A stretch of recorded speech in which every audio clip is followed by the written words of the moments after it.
Hi Faye, nice to meet you. Hi. As you know, my name's Keith and I'm a cognitive therapist. So just before we sort of get to start chatting about what your difficulties have been that's brought you here, I just want to let you know that today's meeting, of course, is confidential. The limits to confidentiality are that I will be keeping some notes just to make sure I'm up to date with what's going on in the session, so I can refer to as a record of them. But also that if there's any concerns around risk, I'd need to have you to be able to go to the appropriate sources, whether it's GP, to talk about concerns, whether it's risk to yourself or to other people. Is that acceptable? Yeah, that makes sense. My notes are open, so if there's anything you'd like to read in them, and then at the end of the sessions I'll destroy them. Okay. Now,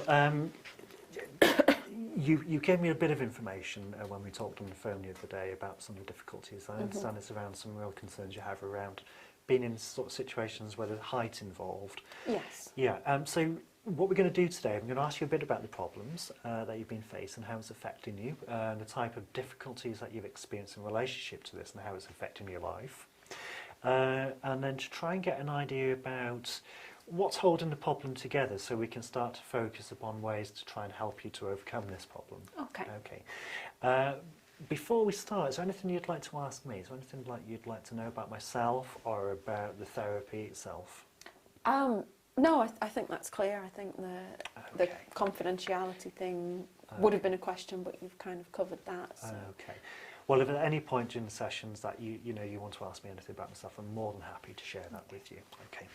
Okay, so perhaps we could start by just telling me a little bit about the problem and how you're affected by that at the moment.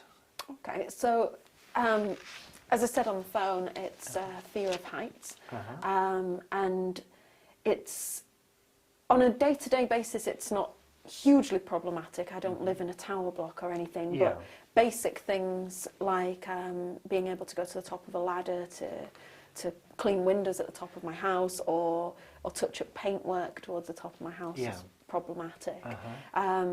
Travelling in lifts, if I think about it, I actually had a nightmare just remembering the other day about being in a lift and it breaking and it plummeting. And so those kinds of things. Generally, I'm not outside in the open air where there's a risk of falling all that much. But for those types of situations, I suppose for me the bigger issue is when I travel. So my husband and I like to travel a little bit and see the world a little bit, and inevitably that usually means either flying, which involves going up very, very high, or when we visit places, we always seem to end up in a situation where you need to go to the top of something like the Eiffel Tower or Pyramid or whatever. Yeah, so it sounds like it is affecting sort of more day-to-day things like, sort of cleaning your windows, things like that, but also particularly around when you go away, you find yourself in situations that I guess you'd rather not be in. Yes. Okay. And it sounds like it's affecting you in terms of the content of your dreams as well. Yeah. Okay. So just give me a little bit of an idea about when this started to become a problem for you and your understanding about how it's developed as a difficulty for you. Okay. Well, I've always been nervous of heights. So for as long as I can remember, I've always been a bit anxious about going up high and going up ladders or when you have like rope bridges and things like that, those types of things. But it's never been a very, very strong fear. And then about 3 years ago, my husband and I went to Cambodia. We were volunteering over there, but we visited the temples in Angkor Wat. And absolutely amazing place. Most of the temples you can climb to the top and you get a view of all of the surrounding countryside, which is amazing. And the way that you climb them, for a lot of them, are these stone steps, and they were fine. I managed with those without a problem. But there's one particular temple, and it's completely vertical. It's not completely vertical, but it's practically vertical. And the way you got up it, they'd kind of bolted this wooden ladder to the side of it. And you essentially just climbed this ladder, and it was very, very, very high. And the ladder wasn't in the best of condition. And so initially, my husband was going up there, and I said, I'm not going. And I sat out. And while I was sitting there, I watched him go up, and I saw a man coming down with a baby. He was carrying a baby down the ladder. and I felt so embarrassed that I couldn't do it, and Yeah. there was a guy carrying a baby. So I decided that I was going to do it anyway. Right, yeah. And I climbed up the ladder, and about halfway up, it really hit me, and I started to feel really dizzy, and I started shaking, and I couldn't breathe properly. So really, I'm just absolutely terrified. And by the time I got to the top, I was crying. I think I crawled over the top of the ladder and just sat down on the floor, and no one could move me at that point. So it sounds like it was a really distressing experience, and it sounded like it was something that was influenced by you seeing that guy climb down. It sounds like your initial sort of urge was not to go up. Yes. But there was something about seeing that guy coming down. I'm just wondering, I mean, it sounds some time ago this, but do you have any recollection about what was going through your mind when you kind of saw this guy coming down with a baby? Well, I was cross anyway that my husband did it and I couldn't, because I kind of feel it's a little bit of anything he can do, I can do as well. I mean, within reason, you know, if it comes to bravery and that kind of thing, I like to think that I would. I mean, not to a ridiculous extent. He could lift something that I couldn't lift because he's a lot stronger than I am, and that's fine. Sure. But in terms of when we went to the Eiffel Tower, even though I don't like heights, we went to the same level. Yeah. And we always do those things together. So I was already feeling a little bit disappointed in myself. So at the beginning, when you saw your husband going up and you're thinking to yourself, I really prefer not to do this, there was some, what were you telling yourself as he was climbing up there? I was telling myself that I really don't want to do this, but I'm actually really disappointed in myself for doing it. It's pathetic. It's stupid. Why can't I go up? And then this guy's coming down with a baby, and then it's even more stupid. There's somebody coming down carrying not even holding on properly, carrying a child. And I mean, okay, one of my thoughts was that guy's really stupid for taking a child up there, but in the main I was thinking it must be safe. And I'm just being a complete coward for refusing to go up there. So on one hand, you're sort of saying that guy's it's not the best idea to do that, but on the other hand, you were sort of making quite a lot of sort of judgments and evaluations about yourself. Yeah, I suppose I was. Yeah. So I'm asking you that just to sort of get a sense of what was going on for you as you were anticipating going up this ladder in the temple. And it sounds like as you climbed the ladder, there's lots going on for you inside.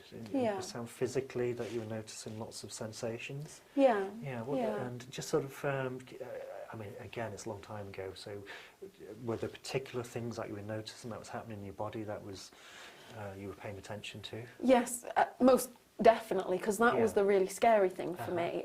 It wasn't so much the heights, it was the fact that I couldn't control it. So I was physically shaking, and just felt really, really weak, and kind of, you know, I've only ever fainted once in my life, but you know that feeling where the world starts to kind of recede a little bit, and you feel like you might just pass out, and then just not being able to stop crying, and that was a really scary thing. So really, really distressed, but also just for me to make sure that I'm picking up on the right things which seem to be influential in that experience. You were noticing sensations, and sort of sensations you associated with fainting. Yes. And I'm just wondering, when you noticed those sensations, was there any sort of thoughts about what might happen or what would happen to you? Well, I mean, given that there was no safety net or harness or anything like that, the only thing that I could think kind of over and over again, I suppose I had two thoughts, and one of them was, this is utterly ridiculous that you are getting this wound up about something that really is quite simple. You're just walking up a ladder. It's not scary at all.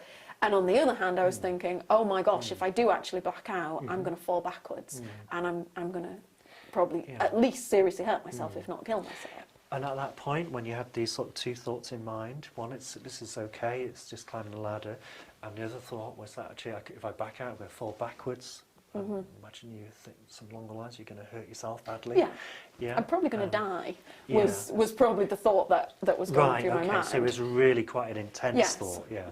And can I just ask you, you know, if what we do in cognitive therapy, we'll often ask people to rate the strength of ideas. So, you know, as that thought was running through your mind, and say 10 was that it was really believable, like you thought that's going to happen, and 0, you didn't really believe that, how would you rate that from 0 to 10?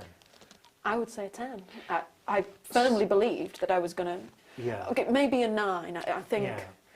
I suppose if it was a 10, I'd have probably just clung to it and refused to move. And the fact was, I did keep moving. Right.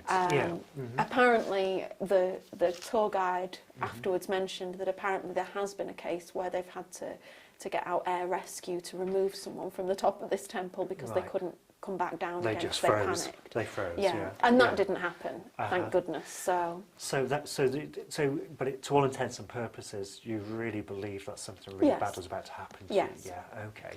So but you got to the top. Yeah. yeah. Okay. Yeah. And what happened then when you got to the top? Because you kind of, I guess, in a sense, that you disproved that you were going to fall, but I guess Well, that I wasn't was- any consolation. No, I was convinced that I was going to fall going back down. Right. Okay. I think going up something is in a weird way better than going down because you're not looking where you're going, and so I ended up going down backwards. Yeah. Because then I wasn't having to look at the drop. So when you're going up something, you're looking upwards, and therefore Yeah. you're not thinking about the drop behind you. Whereas coming down, usually you're more forwards. Yeah. And some people were coming down forwards. Uh-huh. So when I say ladder, it's not a complete ladder. It sticks out, and it is possible to go down forwards, I but it's see, practically right. ladderish. Yes. Yeah. And I didn't. I went down backwards Okay. and clung to it.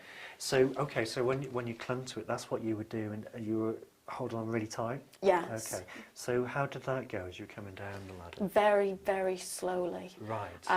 The other people coming down, because there's only one ladder, the other people were actually climbing off the ladder Okay. and climbing on the rocks to get Okay. round me because it took such a long time for me to get back to the ground. So it sounds like you've got this really vivid image of what was Yes. happening, and the image that you have is of you climbing down, like holding on really tight, taking your time, I'd imagine, Yes. and people sort of almost climbing around you. And me swearing at them. So- Very in my head. Right. Not out loud. That could have been awkward, but Okay. yes. So what was running through your mind when you saw these people climbing around you? I think I was just really, really embarrassed. Embarrassed that I was panicking this much and really scared that I couldn't control it. So I was just thinking that it's stupid, that Yeah. I should be able to control this and that I'm not going to fall. I'm holding on. I'm perfectly capable of walking. Yeah. And that's all I'm really doing. So it's stupid for me to feel this anxious. And yet at the same time also thinking, oh my gosh, if I let go for a second, that's it, I'm going to fall. So the holding on was based on that thought. If I let go, if I don't hold on really tight, something really bad's going to happen to me. Yeah. So it sounds like there was another train of thought which was saying, and I'm really sort of making a bit of a show of myself here, Yeah. and people are sort of noticing me, so feeling kind of embarrassed, Yeah. okay, and uncomfortable about the situation you found yourself in. And the other thought was along the lines of, this is something that I can do. Am I right in thinking that? Yeah, but in thinking this is something that I can do, it wasn't a positive thing. It Yeah. was you're being an idiot for not being able to do this. Right. So it was a very kind of Okay, well, thanks for that. Clarifies that. Yeah, so it was a really quite a judgmental thought. yeah. Okay. Okay. So, and what happened after this? So you clearly got down. Yes. Yeah. I'm not still up there, You're not so still I'm very up there. glad. So that's good to know. Yeah. And what happened after that? And what sense did you make of what happened to you? The thing that really struck me was that I couldn't control physically how I reacted. Okay. And that really, really frightened me because I've always kind of prided myself on, I've always thought that in a bad situation I'd be able to talk myself round. So I've always thought, I might be frightened, but Yeah. I'd be able to logic my way out of it and I'd be Yeah. able to talk myself around. And the reality was I couldn't. I was just so frightened that physically I just had a really bad reaction. Now, I know this is some time ago, and retrospective estimates are quite difficult to keep. But one of the things we will be doing is asking you to keep a record of these type of thoughts that you notice in these situations. But in terms of that sort of the thoughts that you have, and it sounds like there was quite a lot of different thoughts you have. Which was the thought that really upset you the most as you were sort of thinking about what had happened? I think the fact that I couldn't control it was probably the thing. Okay. I think if I was going to, after the fact, obviously there isn't the thought I'm going to die because I'm no longer in that situation, Sure, so that sure. becomes negligible. But the thought that, firstly, I can't control this, secondly, I'm if this happens again, I'm not going to be able to control this. Right. Okay. And thirdly, Yeah. oh my gosh, how embarrassing, everybody thought I was stupid. Okay, so it sounds like there's a few thoughts. There's the thoughts and the situation itself, which is something really bad's going to happen to me. I could kill myself. Alongside that, there was this real sort of self-consciousness about how other people might see you, and the thought that seemed in that situation, at least, to be really sort of difficult for you, was about being in control, being able to control yourself. Because it sounds like you've always been able to sort of deal with these feelings. Okay. So it's and after that event, how were things for you after that event in Cambodia? Well, they were actually worse. So prior to that, we'd been up several temples, and I'd been okay. None of them were as high as that, and I'd managed. After that, it just, even a slight height, and I would feel really, really anxious and just quite panicky, even if it was like ridiculously small heights. Just even climbing a very small ladder and then having to hop across something, I just would feel really, really anxious about it. Okay, and again, so when you were noticing feeling anxious, what sort of thoughts were going through your mind? What were you making of that?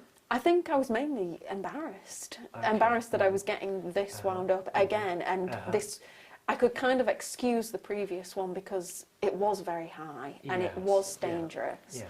But then it was small heights, and I was starting to shake and feeling my breathing going, and so I was just really embarrassed and telling myself that it's just stupid. Okay, so it sounds like, again, there's lots of sort of evaluations about yourself in relationship to that's those situations that you've been finding kind of scary, but then there's quite sort of negative judgments about yourself, I guess. Yeah, okay. yeah. And was there anything that you sort of came across that you sort of thought could help with these thoughts and feelings that you're having when you're in those situations? Did you come across any sort of solutions or anything that you thought would help prevent that? No, I suppose avoiding going up there, going on anything high. Usually if my husband's with me, then that makes things a little bit easier. So having your husband in close proximity to you? Yeah, so that makes things easier. And not having other people there helps. So if I'm on my own, then I can kind of do it in my own time, and so the less people, the better, really, because I'm not really thinking about other people watching me. And so let me just sort of sum this up then, Faye. So following that experience in Angkor Wat, there's been a set of sort of thoughts that you had at that experience, but it sounded like after that it continued. You were really sort of watchful about those feelings, how you might feel in situations, and quite aware of how you might appear. And then since then, it sounds like you've found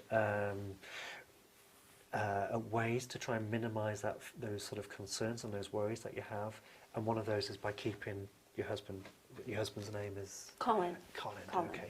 So by having Colin close, and by staying away from other people in those situations, that is something that you found brings your anxiety and discomfort down. Okay. Okay. I think so. Okay.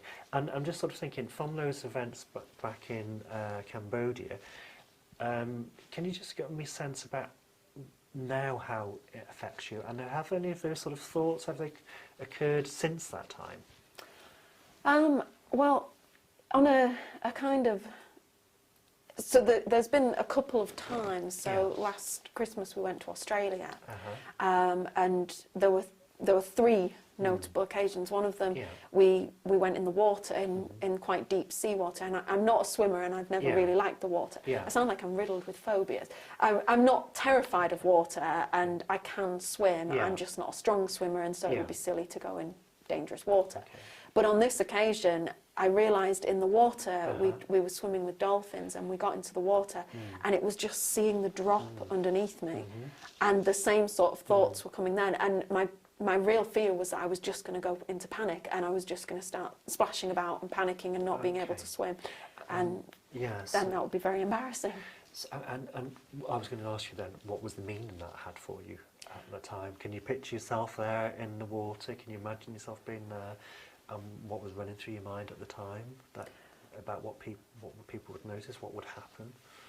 I think what I was thinking was that if I panic, one of two things will happen. I will either drown, which is is awful because Okay, obviously yeah, drowning and dying isn't Okay. great.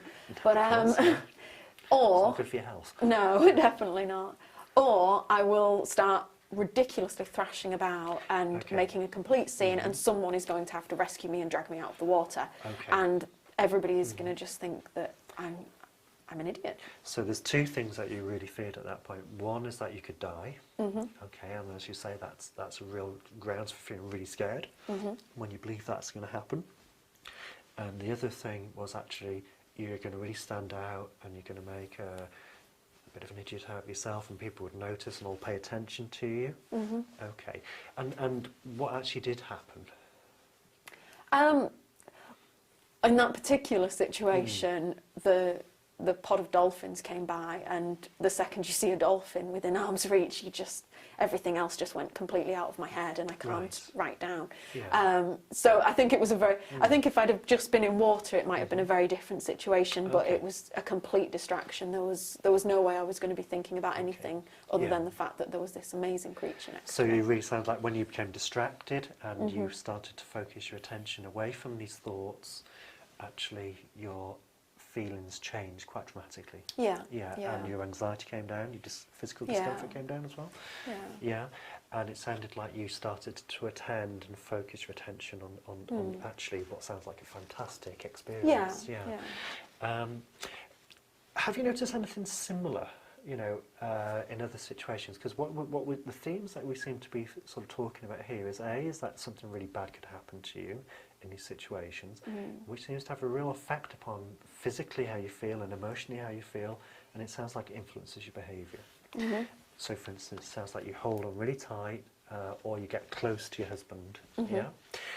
And the other one that seems to happen is that you actually really start to be aware of other people and how you're going to appear towards other people. And it sounds like then you feel really uncomfortable, really anxious. Physically, I'd imagine you're feeling pretty uncomfortable too. And what I wasn't sure about that, what is it that you do at times like when you're just aware of other people and they might notice you? What do you do to try and manage that?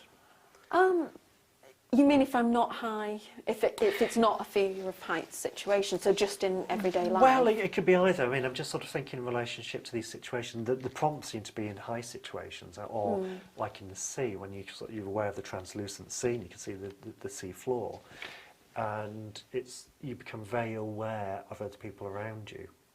And is there anything that you do in that type of situation to try and manage it or to stop it from happening, these things that you fear, such as people might start to notice you getting upset or distressed? Other than avoid the situation, or try to not look like I'm distressed. And I think that's what really scared me in Cambodia, because I couldn't stop myself. So normally I will put on a brave face and pretend I'm fine. And for the people around me, I mean, usually my husband knows because he knows me, and so he will know if I'm really anxious. But to anybody else, I wouldn't appear. But I mean, that's part of my job. I'm a lecturer, and I don't think there's a lecturer alive who can honestly say that they don't feel a little bit nervous before they get in front of 300 students and give a lecture. Yeah, it's normal to feel uncomfortable when you're in a social situation, when you're the focus of attention. But normally in those situations, I've put myself there, and you just take a deep breath and you get on with it, and it's fine. Sure. So it sounds like it's quite different from your day job, when you actually are on show, to situations like this. And I wonder how you'd account for the difference between those two different scenarios, because they have similarities, but there's quite a different viewpoint that you hold about them. Yeah. I guess there's two things. One of them is I have control in one situation and I don't have control in the other. I have control over what I do if I'm lecturing or in any of those situations, whereas if I'm trying to climb something and if I'm shaking, I don't have control over that. And if I'm crying, I don't have control over that. And the other thing is competency. When I'm lecturing, I know I'm competent at what I'm doing. I'm not doing something that I think I'm at risk of failing. If I'm trying to swim, I'm at risk of looking stupid and drowning. Or if I'm trying to climb something, I'm at risk of panicking or crying or doing it badly. So can I just reflect that back to you? So when you're in a situation such as lecturing, you feel competent and in control, and you feel confident and you're able to portray that sort of, I'm in control, I'm capable. Yeah. It's at situations when you feel like you're not in control and you don't feel competent and you're judging yourself in some way, in a negative way in terms of your performance, that's when you start to feel really uncomfortable. And what this also seems to be associated is that's prompted by a fearful situation like being in a high place. Yes. Yeah. Is that a fair summary? Yeah, I think so. Okay. Now, I'm just sort of thinking now in terms of help you to understand the process of cognitive therapy. Right. I've been asking you lots of questions about your thoughts, and you might be thinking, well, why on earth he's asked me that when actually the fear I have is height. But it seems that actually the judgments that you make seems to be a key factor in this, about yourself in terms of yourself in relationship to others, but also about what might happen to you as well. Now, in cognitive therapy, what we're looking at is these relationships between situations such as being in these high places and the sort of evaluations about yourself, about what might happen in the future and how other people might perceive you. They're called triads. Right. Yeah. And what we look at within cognitive therapy is to help you to sort of recognise how those sort of thoughts that you might have about yourself in these type of situations, how they influence your responses in terms of your emotional responses and your behavioural responses, and what you might do to try and prevent some of those predictions that you make.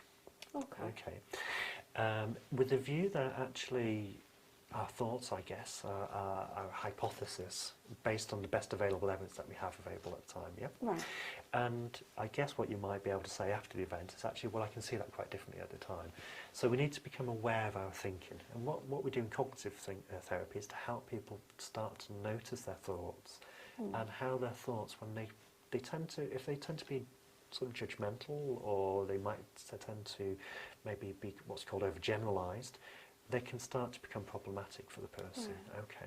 So what we're helping to do is help people to start to notice the thinking patterns so that people start to become aware of them with a view to help them to start to create, if you like, evidence for and against them so that people come out with more balanced thoughts. Right. Okay.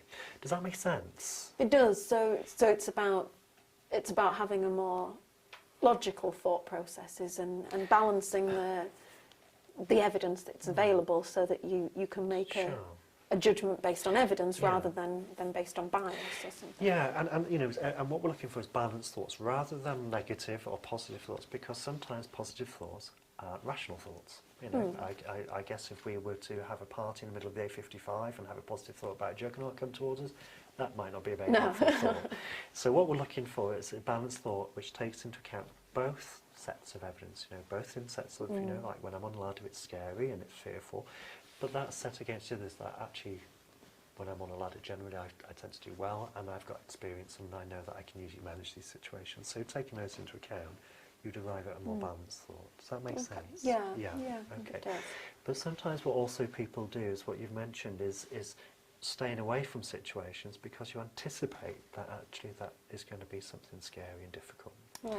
So also what we need to do is help you to sort of think about situations that you're staying away from, because that also prevents you from finding out whether you're able to manage those situations or not. And also because avoidance tends to be a way of maintaining difficulties in the long term. Right. Okay. Now what I wanted to ask you about is actually, had you considered what the goals were for this treatment for yourself? Well, a long-term goal.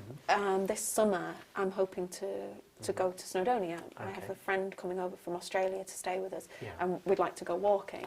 And I feel very anxious about the idea of going up the mountains. Okay.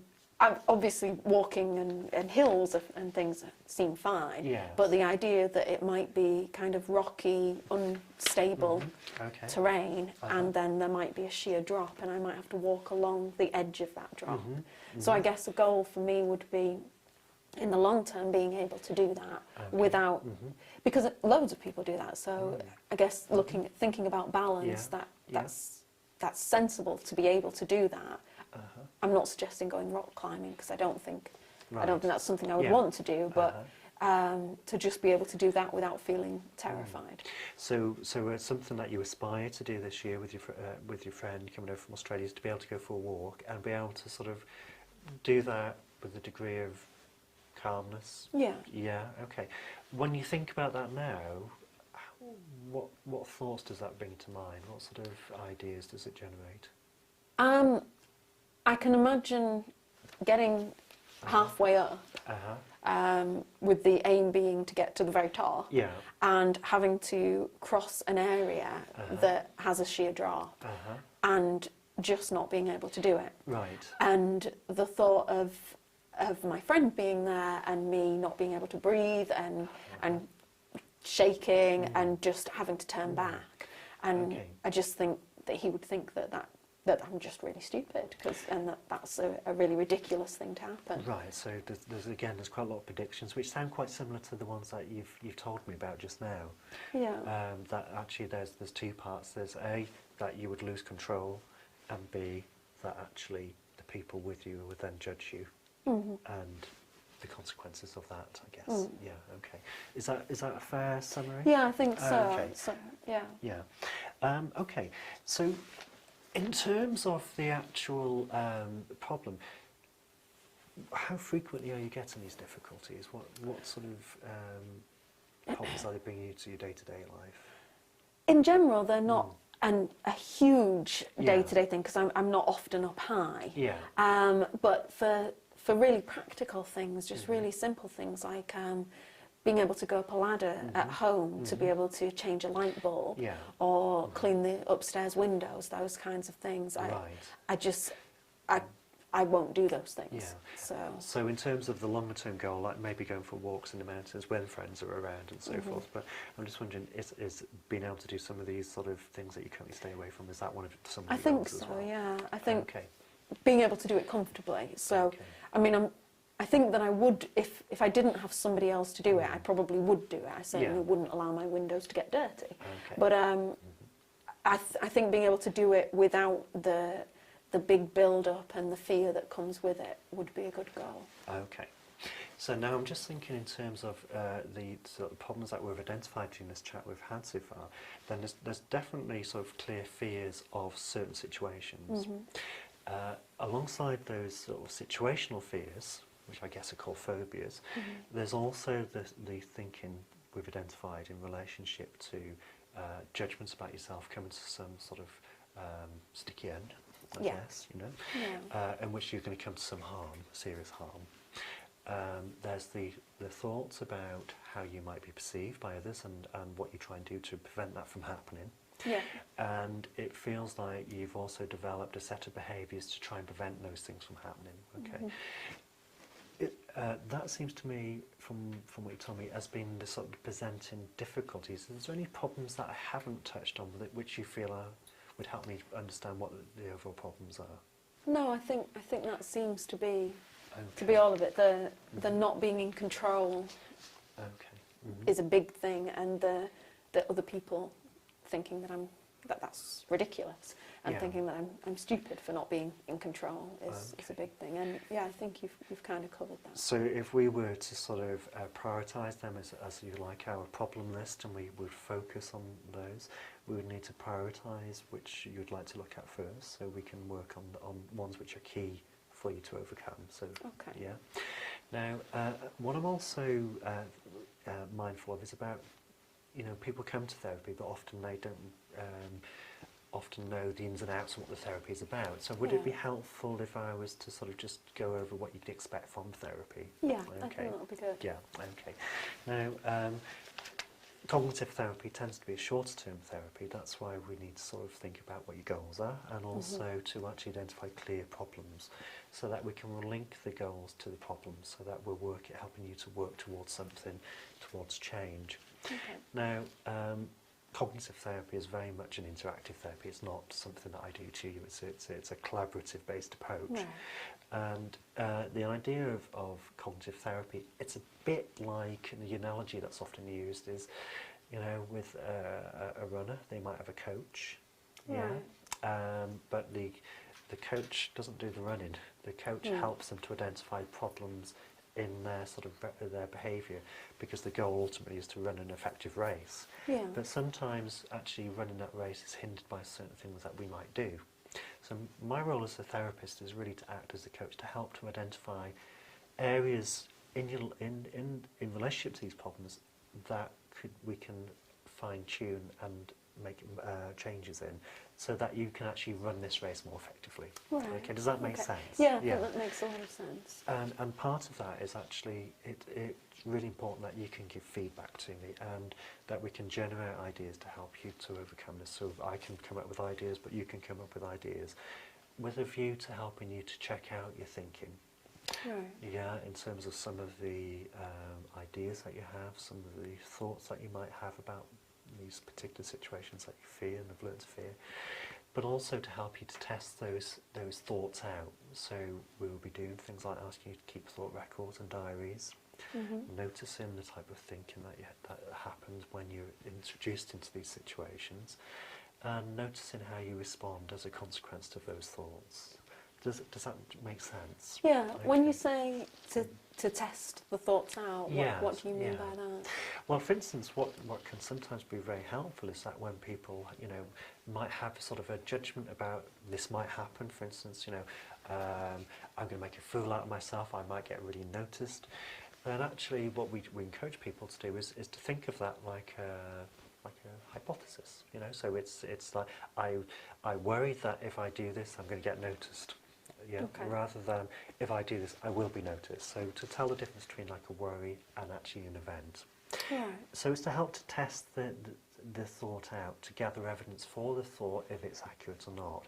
And if it's not accurate, what might be a more accurate thought? So we can update our thinking on it, really. Yeah. Does that make sense? Yeah, I think Okay. it does. Is there anything that we've talked about so far that you're not sure about? No, I think I've followed pretty much everything that you said. Yeah. So part of what we'll do is about introducing you to situations that you fear, helping you to keep a record of your thinking, help you to develop skills in testing out your thoughts and replacing those thoughts with more sort of balanced thoughts, if you like. Okay, with the view that ultimately the role is that you become your own coach. Right. So I become redundant. Right. The whole idea is that you sack me in the end, but Okay. you have the skills to be able to do this yourself. So that's why sort of cognitive therapy is short-term, fairly short-term. And what we're talking about in short-term is up to 10 sessions. Right. Okay, is that within what you expected? Yeah, I think so. Okay. Yeah. Now the sessions are usually once a week, and they usually last for 50 minutes. And we meet here, and we use the sessions to really focus our attention to understand the problem, to develop an understanding of the problem. This is called formulation, and then we use that like a psychological map of the problem, so that we use that to inform how we go about the treatment. So the first few sessions we'll be gathering information, so keeping diaries, keeping some sort of observational records of your thoughts and how you respond to your thoughts.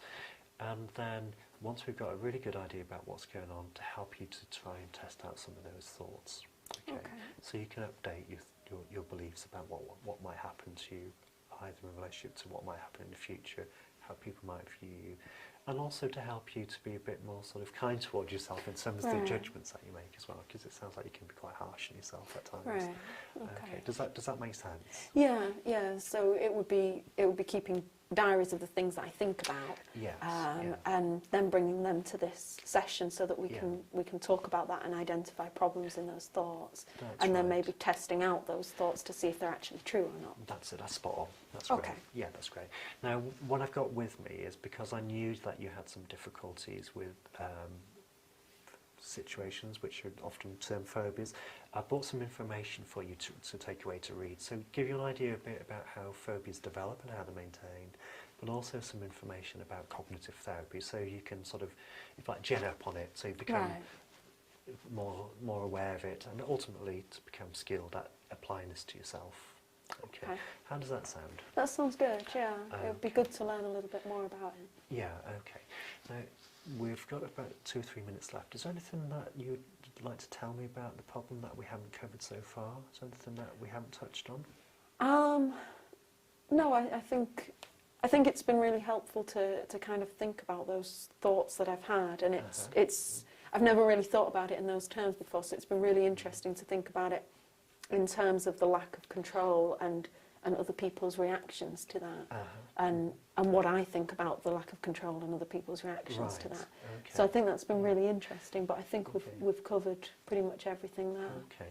Well, how about if we actually set a time maybe next week when we can get together and we can talk about it in a bit more detail? That sounds good. Okay. Okay, Keith, thanks for agreeing to be filmed today. I'd just like to ask a few questions about the approach that you just used with Faye. So can you tell me a little bit about your approach to counselling and therapy? Yeah, I mainly practice in a cognitive and behavioural way, with a pinch of integrative thrown in. But generally I tend to work from those two paradigms and tend to use them in sort of a fused way, CBT. Right. And the cognitive element of that, how does modern cognitive therapy or aspects of CBT, the cognitive aspects of CBT, how does that differ from the sort of the classic textbook? Well, I think what's happening in cognitive therapy, it's actually become quite a broad church, and it's diversifying into a range of different problems. And I think also what's happening is it's tending to evolve away from sort of perhaps the sort of traditional sort of information processing into more of emotional processing as well. Right. And I'm thinking particularly about things like schemas and so forth. Okay, good. And reflecting on the session that you just had with Kay, can you tell me a little bit about the therapeutic relationship that you developed?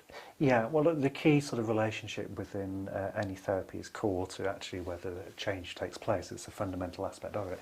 The CBT position and cognitive therapy position is that it's a necessary but insufficient basis for change to take place. So within cognitive therapy, there would be the more cognitive informed techniques that are used on top of the therapeutic relationship to result in change. Okay. And what were some of those techniques that you used with Faye in the session that we just observed? Well, we were using different techniques, using imagery to try and elicit some of the automatic thoughts that were triggered in certain situations that she's become fearful of. What I was particularly interested in was some of the appraisals that she was making about herself and about others, and also about the future, which, as I've mentioned in the session, was about the cognitive triad. So it's very much eliciting that and also trying to draw that into how those appraisals influence her behaviour, emotional and physical responses. Okay, thank you very much. Okay. Thank you.